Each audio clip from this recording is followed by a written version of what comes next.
Good evening. I want to welcome everyone here tonight. My name is Julie White from Pennsylvania, and I'm really excited that we can all be here tonight. We have a real special presentation tonight about brain health. And who here wants to live a long, healthy life with a healthy brain? I think we all do for sure.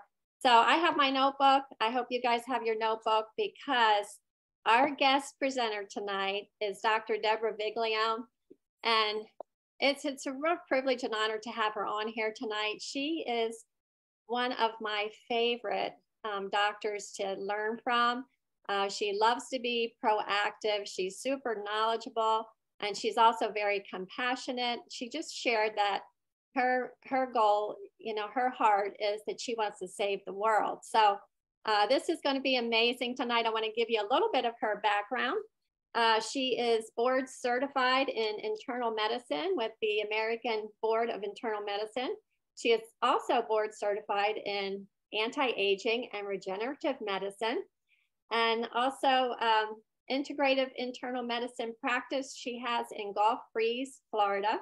That's why she has this beautiful tan. She's also loves the outdoors. But she has over 30 years experience in internal medicine and the last 20 years being integrative, functional, and anti-aging medicine. So this is going to be incredible tonight, and I'm just going to turn the time over to you, Dr. Deborah Viglione. We are so thrilled to have you on here tonight. Thank you so much for giving of your time, because I know you're super busy. You're doing a lot of amazing things, and we just appreciate you taking time out for us tonight. So thank you. You're welcome. So yeah, it's kind of an auspicious task, but I do want to save the world, especially after the last 3 years. So I want to, I'm realizing, okay, I'm getting into the latter years of my career, and I have a lot of experience and knowledge that I might as well share with the world and see if I can make the world a better place. So I'm going to share my screen here and get rolling. So really, if you're going to talk about any particular subject that has to do with aging, disease, wellness, you have to get the term health span is better, because I don't think any of us want to live a long life in a nursing home. And I always tell people, the last thing you want to do is have a really good, healthy heart and have no brain, and you're sitting there gorked in a nursing home. So that's the goal. You don't want to get there. So you want to increase your health span, you want to control it. And there are ways to do that. You can control your health span, because a lot of people feel like you can't. And certainly with just using pharmaceuticals that are putting a Band-Aid on something or treating a symptom, no, that's not going to do it. You've got to get down to the root. You've got to work with your body and the pathways in your body to do that. And a lot of the choices we make a huge difference. All right, so this is me. I guess that didn't come out too good. She already told about that. I also had to get certified with the American Board of Physicians and Surgeons, because a lot of us that have been freedom doctors and speaking the truth over the last few years have had their board certifications taken away. So I was proactive and signed up with a different board. So the 3 areas that you want to do as you're aging to control and increase your health span is you want the cognition. Remember, the brain runs the body. So that is the most important thing to target. But you also want to maintain your motion. You don't want to end up with a cane or a nursing in a wheelchair in a nursing home. And you need to maintain your youthful appearance. And that's just basically, I think we all want to do that. We want to look as young as we feel. So what happens as you get older, this is just normal part of aging, your cognitive processing declines, so the speed of which you're able to, recall things. Like one of the biggest complaints I hear, and it happens to me, is that word recall. You're trying to think of somebody's name or think of this word, and it just doesn't come. Some of that is what they call blocking. Your brain's at basically a computer, and the more information that feeds into the computer, the bigger hard drive you need, the bigger RAM you need. And so some of it's blocking, because you probably know, like, you try to think of one word and another word comes up and kind of blocks that one, and that's blocking. And they say that happens at any age, but it's going to happen the more storage that you have in your brain. And so if you typically get away from it, don't think about it for a while, the right word will pop in. So that's something that we can probably improve some with supplements, but that's not as worrisome as true short-term memory loss where you're not recording the present. So reasoning kind of backs down your concentration. I see so many people now with adult ADD, or even if it's not ADD, they can't maintain the concentration level that they need at their job. And so they're needing stimulants like Adderall to be able to perform at the same level that they were. Also, decision making can be tough, and learning new things. I mean, they always say you can't teach an old dog new tricks. And I believe we can learn, but it is tougher. Like one of the things I just took up was violin. And I'm finding it a bit harder than picking up instruments was in the past, but those are the kind of things you've got to do to continue to stimulate your brain to learn new things.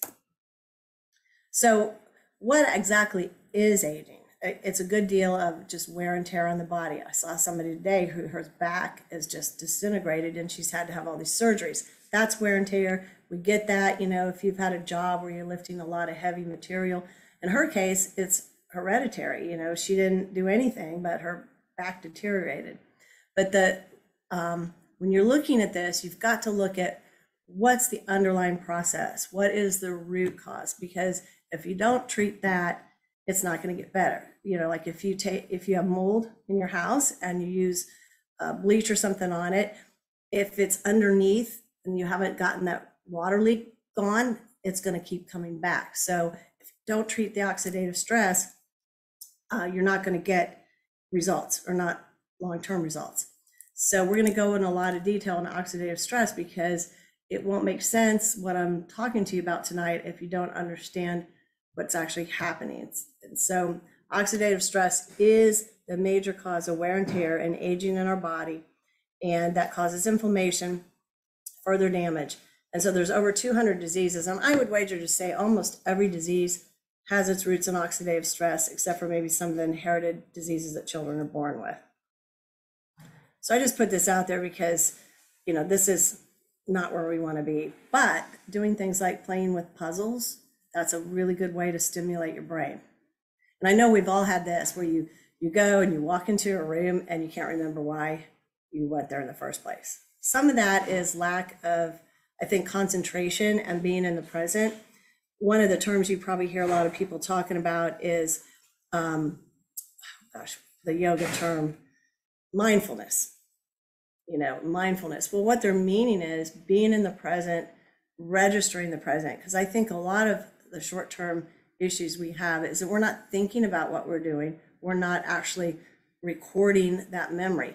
And as far as meeting new people, you know, and getting their name, I've met so many people. We moved around my whole life. I've had different practices.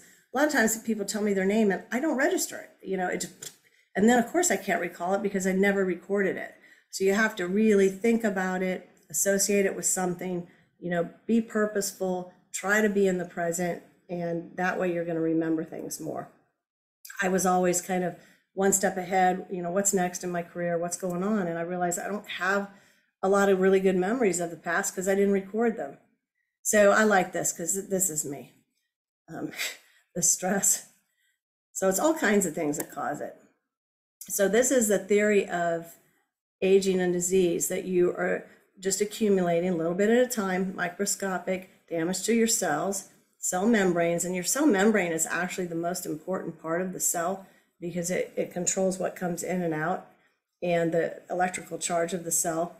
Then your DNA gets damaged with oxidative stress, and that can lead to cancer, your tissues, your enzyme system. So we lose that and we're predisposed to disease. Oh, I went back the wrong way. So really what that is an imbalance between the processes in our body that counters oxidative stress, which are called our antioxidant defense mechanisms, and the free radical production. And so you can see the scales are weighted. So what we have to do is we have to get to a balance between those systems. And what you see on the surface is not necessarily what's going on. There's a lot more going on than what you see. You know, you may see a wrinkle show up on your face, but it could be that you have coronary artery disease, you know, all kinds of things going on, arthritis. So it's just the tip of the iceberg, what you see on the surface. So people don't always understand what a free radical is, because the free radicals are accumulating, and that's what they mean by oxidative stress, is an abundance of free radicals. And what it is a cell that is missing an electron, and so it's a very unstable cell, and it's not happy, so it's looking for electrons, and it damages the cell if there's a free radical. So an antioxidant is basically donating an electron to that unstable free radical to neutralize it. So the free radicals are stealing electrons, so they're damaging the cells that they steal the electrons from. And then damaged cells send out a lot of signals through the body. Hey, I'm damaged, come help repair me. Well, that's inflammation. If you break a bone, your body sends inflammation in there to heal that bone. And that's what we want. But when it's a chronic issue from increased free radicals, it becomes chronic inflammation, which then causes more damage. So you get this snowball effect. And that's what you see here, eventually it snowball splats. And you want to correct this process before you develop a disease. And so people think of free radicals, maybe like ozone or hydrogen peroxide or things that are outside the body, but oxygen is needed. Obviously, we can't function without oxygen, but 2 to 3% of the oxygen that we consume is converted to free radicals, and you make about 9 pounds a year. That doesn't count all the things in the environment that are trying to destroy us. So I like this thing because it kind of gives you an idea of all the different types of things that can cause free radical formation. Like we were talking before we started here about ultraviolet light and how I love to get a tan, but there's a balance between getting this beautiful tan that's protecting me and actually damaging the cells in my skin and making me age or get skin cancer. Ionizing radiation, that would be what we get from x-rays. Air pollution, ozone, okay? Ozone's already made to be the bad guy. Ozone can be very good. There's a reason for it, but if there's high ozone concentrations in the environment, it's because it's trying to clean up air pollution. And ozone itself is very damaging, irritating to the cells that are in our lungs. Over here, this little bean-shaped thing, the pink thing, that's a mitochondria. We're going to be talking about that because mitochondria actually, in the process of doing business, create free radicals, and they're also very susceptible to damage by free radicals. All right, so this is a good slide of exactly what it means. An apple that's been exposed to the air or oxygen gets brown. Same with an avocado. And that's what oxidative stress looks like. Same thing is going on inside your cells, or you can use the analogy of rusting. You're rusting from the inside out because rust is oxidation. So when you get this chronic inflammation, it's causing cellular dysfunction, ultimately death of the cell. It can lead to abnormal cell growth or cancer, aging, and it can lead to diseases. So what's the solution? You've got to reduce it. You have to reduce your toxic burden. That includes taking in toxins, but also eliminating them because we all have a ton of toxins. You've got to improve your mitochondria health, but also their numbers because they decline with age. And you want to activate something we call the sirtuin genes. These are longevity genes, and they help guard our DNA. So they're very important to longevity and staying disease-free. And then we have to get into gut health because that's our second brain. Some people even call it our first brain.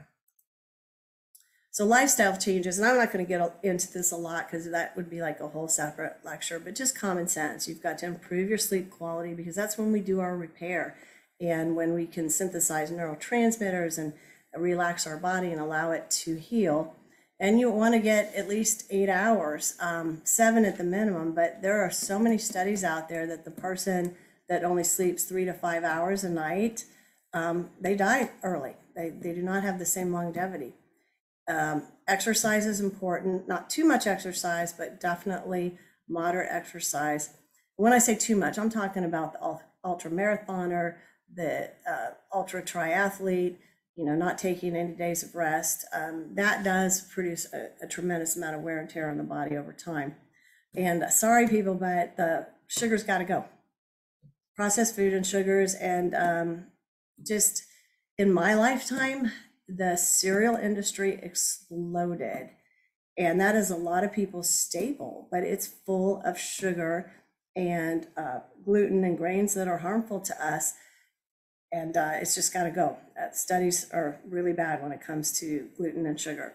And you want to eat the rainbow. You want to diversify the types of food. And what I mean by that is colorful foods. You want to have the greens, the purples. Purples are really important. They're not as abundant in our environment, but blueberries are excellent. Eggplants, things like that, because they have nutritional value that the other foods don't have. But eating your reds and your oranges, because all of those foods tend to make different microbiome and make your gut healthier. And then as much as possible, eat organic or locally grown, because the pesticides are horrible. Okay, so what we're going to get in tonight is the distinction between supplementation and activation. And I have been a proponent of activation ever since I found out about it, which was about 2015. It has completely changed the way I practice and what I've done for my body and what I do for my patients. It's so foundational. It's like supersizing everything you do. I used to send people out on 40 or more supplements trying to correct the various things going on in their body. But when you activate pathways in the body, the God-given pathways in there for your body to heal, repair, and eliminate toxins, you can do this much simpler and faster and get better results. So we're going to talk about turning on these biological pathways in your body. So this is the first one we're going to talk about is NRF2, and I'm not going to even try to pronounce that. It's a nuclear transcription factor. But this is basically, without this pathway, we'd be dead, because it's the one that keeps us alive. It activates our survival genes. And Washington State University a few years ago did this quote that NRF2 activation is probably the most extraordinary therapeutic and preventive breakthrough in the history of medicine. And I have to agree. It's been unbelievable what it's done in my practice. So when you activate that pathway, you're producing enzymes that are neutralizing free radicals. So you're reducing oxidative stress and you're detoxifying. That is your primary way the body detoxifies, and it does plastics. And bad, it's supposed to be a little bit better, but it's just so convenient. So plastics, heavy metals, pesticides, estrogens are some of these, they're usually in the pesticides, but it's what's making frogs turn into half female, half male. They're really bad and they're very carcinogenic. But when you activate this pathway, it's how the body eliminates them. It activates over 500 other cytoprotective genes in the body once you turn this on. And it works with another pathway we'll talk a little bit about is the NRF1 pathway. That one is the primary pathway that makes mitochondria, and those two pathways work intimately together. So when you turn on NRF2, and this is a big buzzword now, you're turning on autophagy. And that is the way a cell removes its waste. It removes organelles, which organelles are like our organs on our body. So they're organs inside the cell. And what it does, those organs sometimes get old and dysfunctional. Well, autophagy is the way the cell gets rid of them and then recycles the ingredients in there to make new ones. So super, super important. And that was one of the things that the spike protein did in our body. It stopped the process of autophagy. And what happens if that process is stopped, the cell becomes what they call senescent, or a zombie cell. And those cells are like warriors, and the body won't kill them, and because they're sending out signals, don't kill me, I'm a warrior.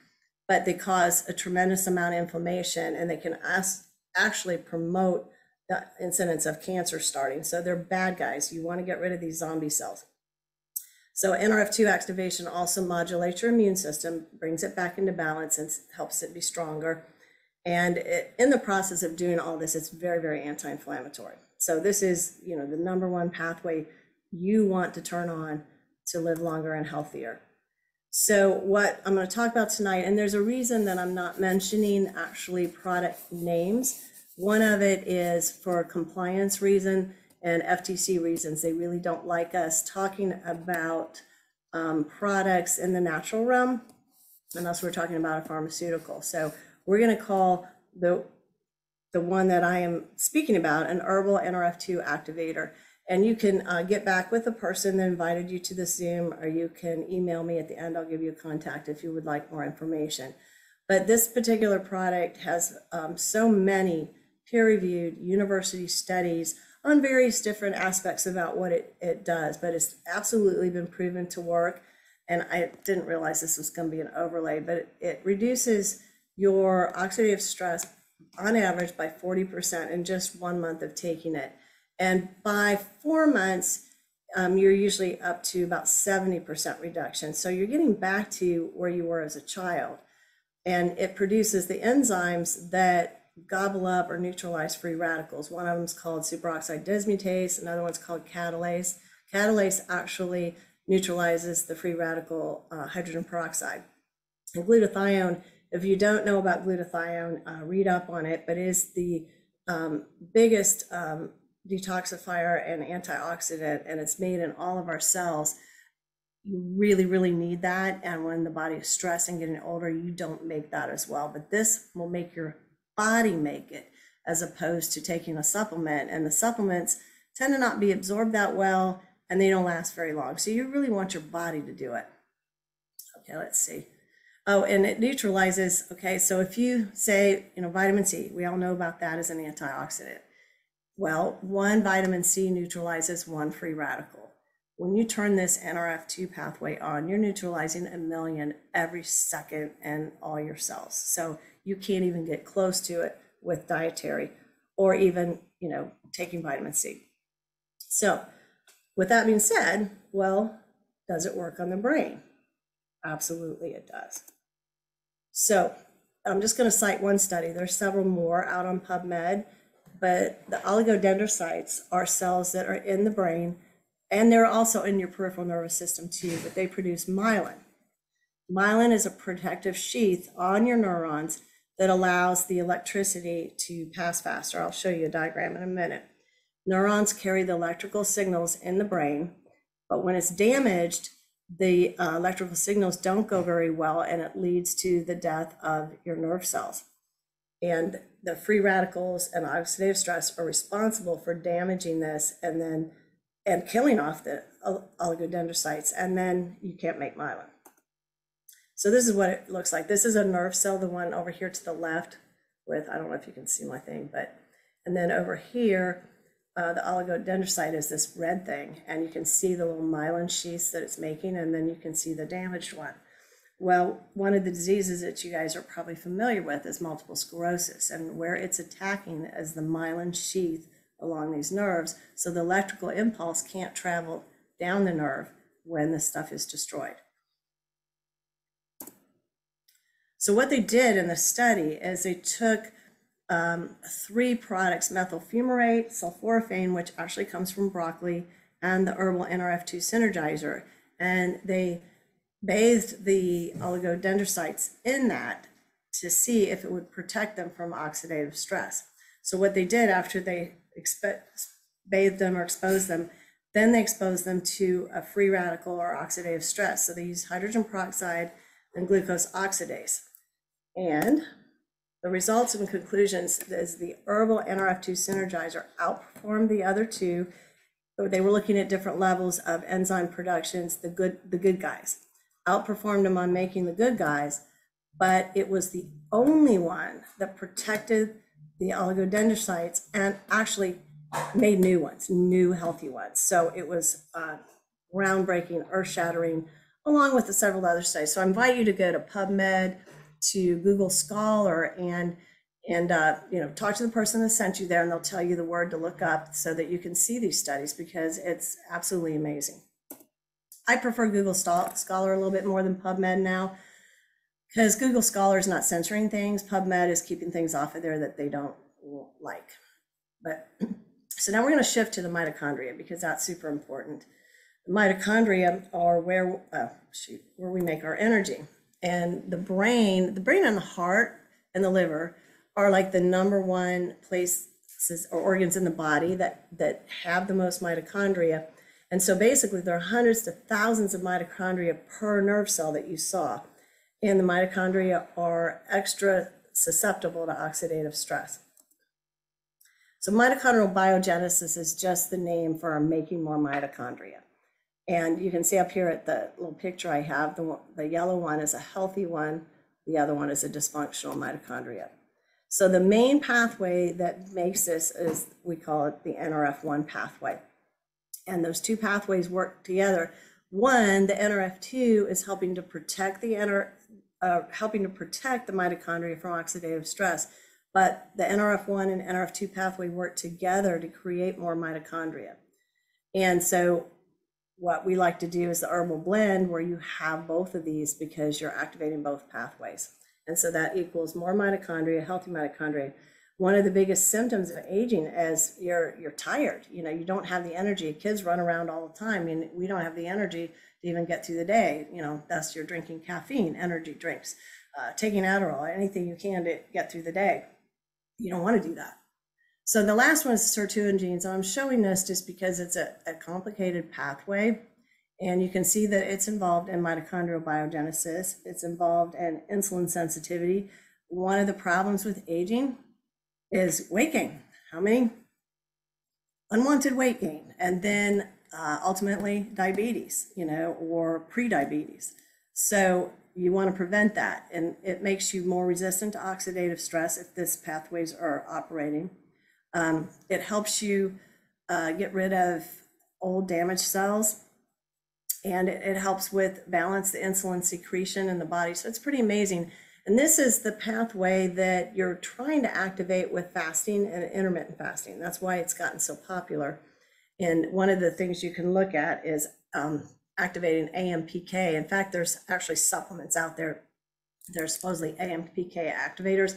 I bought some at the, you know, when they started making them, and I didn't see a difference. But the reason probably didn't is that NAD plus is the crux of running this pathway. So when you're fasting, you're trying to increase more NAD plus.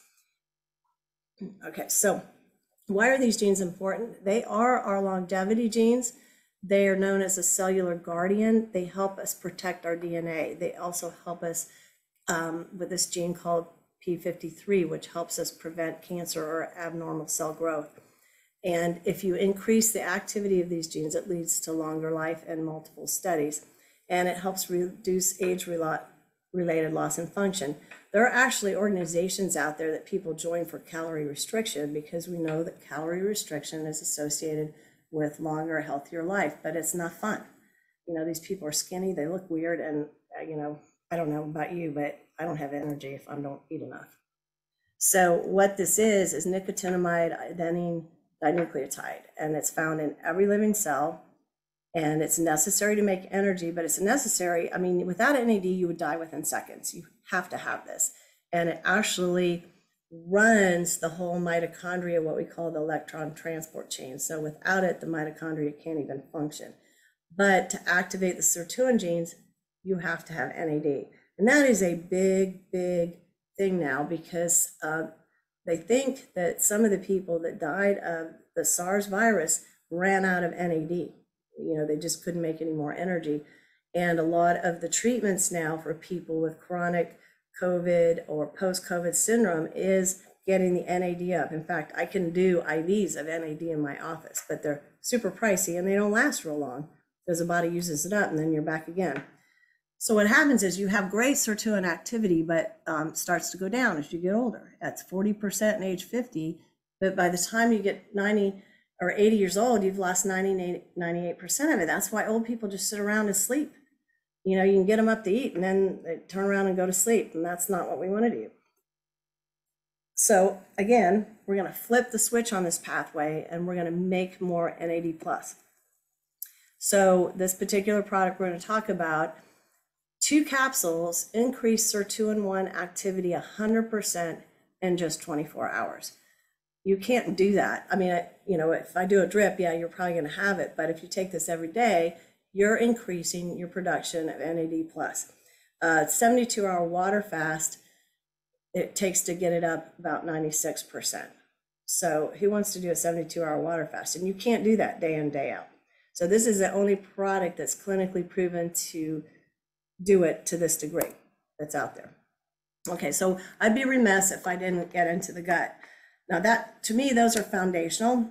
Now, if you have memory problems, you have other issues, you may have to add additional supplements. But if you don't start with the ground and treating the underlying cause, those supplements are not going to help very much. So that's why I thought we need to get into the basics and the foundational treatment, and then anything else you do can be much more effective. But without treating the gut, you're not going to get anywhere, because that's our second gut. So that's a picture of the whole gut there. Your salivary glands actually begin the whole process. How you digest your food, the enzymes that they put out affect how well you digest your food and absorb nutrients. And I am probably the worst. I'll chew twice and swallow. No, not good. Okay, sorry, these slides, I couldn't alter them. I pulled a lot of these from other lectures. But your gut is producing 80 to 90% of the neurotransmitters that the brain uses. Serotonin, I call it the feel-good neurotransmitter. It affects your mood, your appetite, digestion, your sleep, your memory, your sexual desire. It's huge.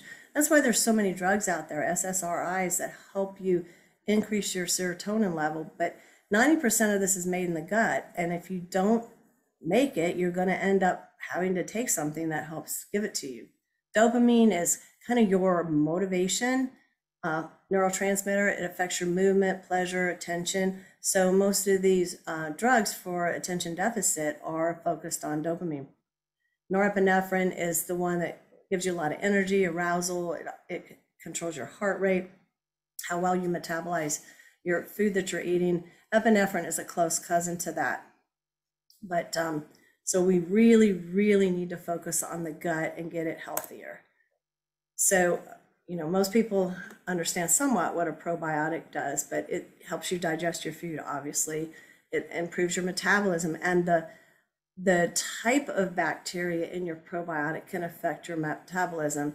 There are some that are more geared for weight loss, and there are some that help you not have excess sugar. So you really, you know, again, eating a variety of foods helps diversify your microbiome, helps your absorption, and actually your immune system. Most of it is in the lining of like your nose or your respiratory tract or the lining of your gut. And there's these things called Peyer's patches in your gut that really start the process with your immune system. Now the mood, they said gut-brain axis, but that means all those neurotransmitters we just talked about. And having the probiotic in there will help your lining, which I'll show you in a minute, which reduces your incidence of allergies. So this is a schematic here of the cells on your gut lining. And the crazy thing is they're only one cell layer thick. So it's very easy to disrupt it with chemicals, you know, bad things that you're eating. And you can see the left here, it's completely healthy. These things called tight junctions between the cells are intact. If that's open, like you see on the other side, all these bad things, toxins, bad bacteria, molds, Lyme disease, you know, all these horrible things are getting into your immune system, and people start developing allergies to food because these undigested food particles are getting into the bloodstream, and the bloodstream says, what is this? So then they make antibodies to it. So the first thing you've got to do is make that intact, and a probiotic helps.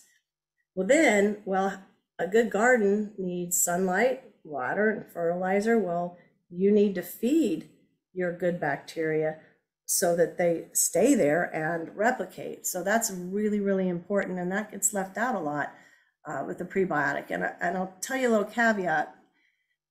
Bacteria in your gut, part of their process of doing business, they create waste, which is gas. And so sometimes pretty much anytime you start a prebiotic, you're gonna feed these guys, so you're gonna make more gas, and you may have some bloating. So it's something that you have to go in slowly till your body adapts to it, so you don't just suddenly blow up. And then the prebiotic will help you feel less hungry. I call it the pancake effect. You know, you eat pancakes and then suddenly you're like, oh, so bloated. because they kind of expand in the stomach. And so it's a great way to lose weight. Do a prebiotic before your biggest meal and you won't eat as much. And it's going to support your healthy digestion. It will help you be more regular with your bowel movements and keeps your blood sugar more balanced. So if you have a happy gut, you have a happy you. And I threw this stuff in is for inspiration. Ernestine Shepherd, that picture was when she was 86. She's 87 now. She started bodybuilding actually at a later date. And this is Joanna. I think I left that off. I forget what her last name is. She is a gymnast, and that was when she was 87. She's now 97. She's still alive. I don't know if she's performing. I couldn't actually find any pictures, but you can go Google her and watch her perform. It's just so inspiring. So it shows that you don't, you know, she may have white hair and whatever, but her skin looks pretty taut. You can fight this, but you have to do the right things. So that's me. And this email is not quite going yet, but it will be contact@deborahviglione.com. So that's where I'm going to funnel all these kind of questions to, because my other email is getting too full. And then, you know, you can also call my office. But I urge you to get back with whoever invited you to this video, you know, to ask them questions, and they can guide you as to how you can get a hold of these products. But thank you for attending tonight. And, you know, we may do a follow-on later on some of the add-ons that you can do, but this was, I figured, the basics and fundamental to getting started and increasing your health span. So thank you for coming.